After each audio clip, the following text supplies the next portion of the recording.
Mr. President, on a separate topic, later this week, Senate Republicans have scheduled a vote on the confirmation of Kash Patel, President Trump's nominee for FBI director. It is a 10-year appointment, unusual by Senate standards, but was designed to be 10 years so it would be depoliticized. It is unfortunate that the Republicans are moving ahead despite the many problems with Mr. Patel's record. Mr. Patel has no experience, none, in administration and management, particularly of an organization like the FBI that has 38,000 agents and employees, 38,000.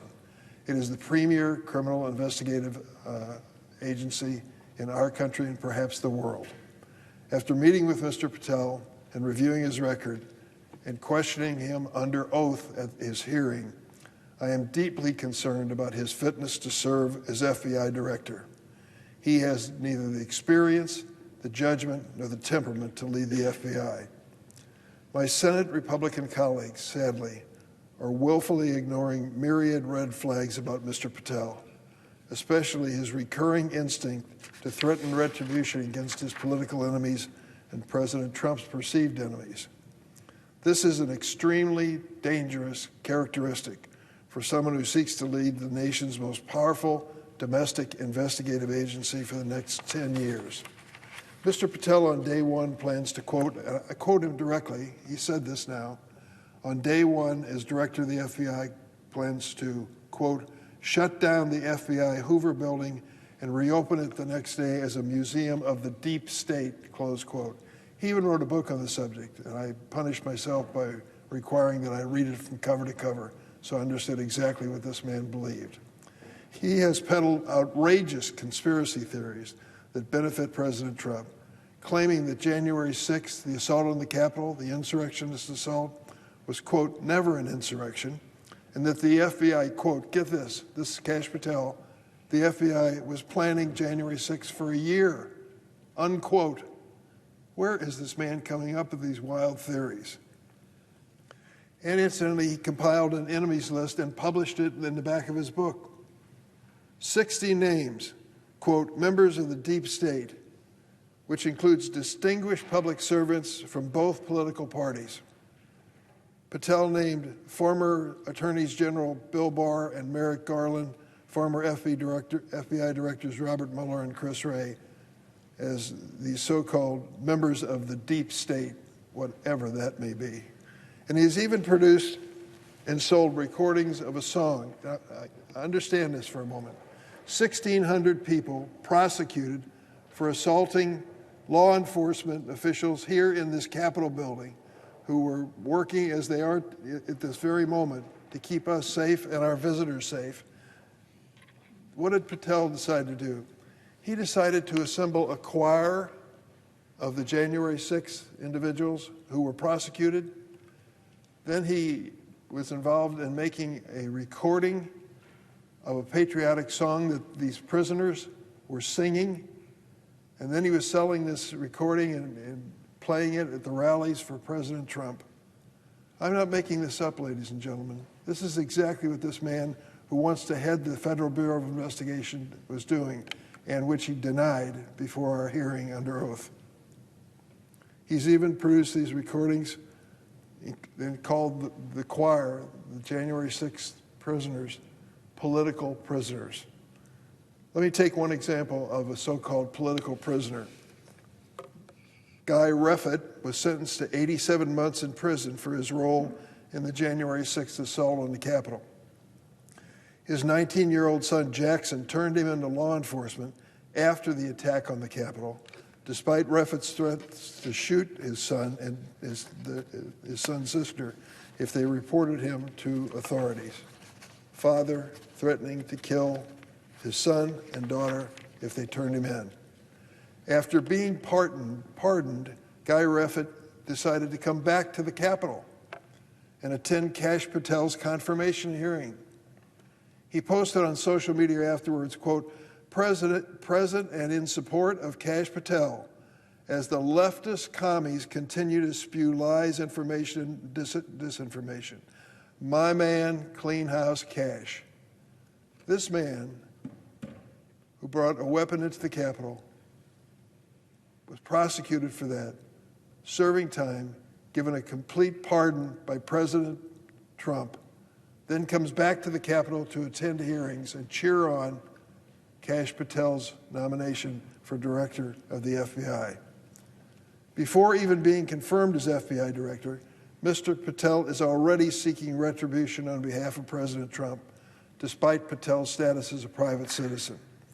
Multiple whistleblowers have disclosed highly credible information to my staff, indicating that Mr. Patel has personally directed the ongoing purge of senior law enforcement officials at the FBI.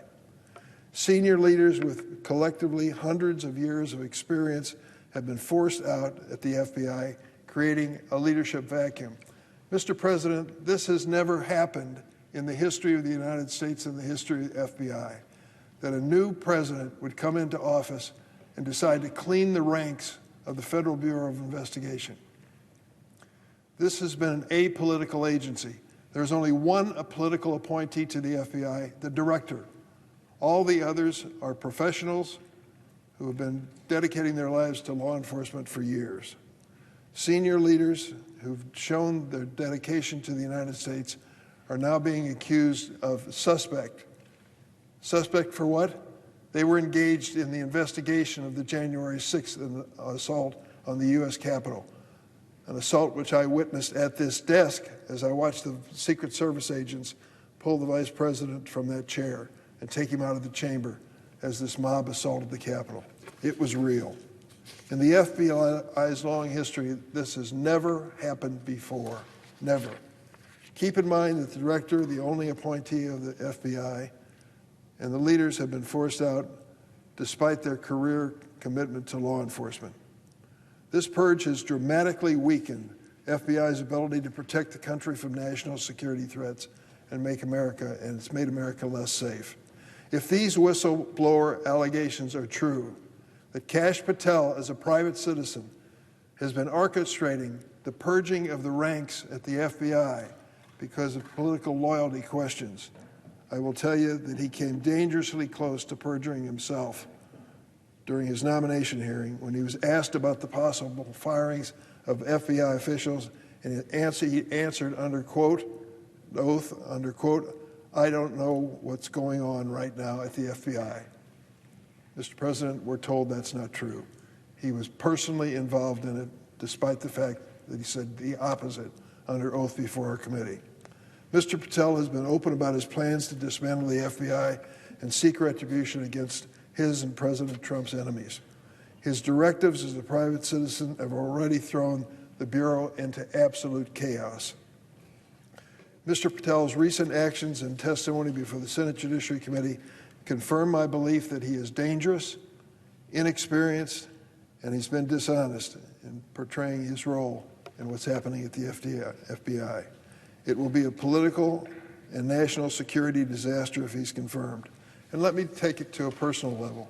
The FBI Agents Association came to meet with us and talked about the very real personal and family concerns of dedicated FBI agents. They are fearful that an environment and climate have been created which makes their own safety in question, puts their own safety in question.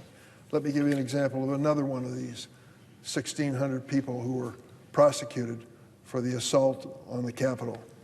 Edward Kelly, convicted of assaulting law enforcement and other felony and misdemeanor offenses related to his conduct on January 6th.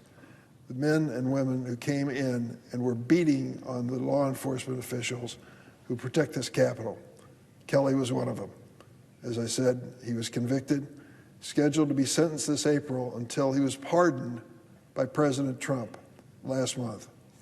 While awaiting trial on his January 6th related charges, Kelly was separately charged and convicted in his home state of Tennessee of conspiracy to murder law enforcement, including FBI agents and employees who participated in the investigation of his insurrectionist conduct. Kelly's Tennessee murder conspiracy case remains pending sentencing, but Kelly argues that the case is related to his Washington, D.C. charges and thus covered by President Trump's blanket pardon. Kelly is a perfect example of the danger of releasing the names of FBI agents who worked on January 6 cases. And there were some 5,000 employees of the FBI and Department of Justice who were engaged in that. If we value these men and women who risk their lives every day for the safety of the United States, we cannot allow Kash Patel to become director of that agency, and we cannot run the risk that he'll use their names publicly, as he has in his book, identifying his enemies list, to the detriment of these agents and their families. We owe it to them to stand by them as they have stood by us. I yield the floor.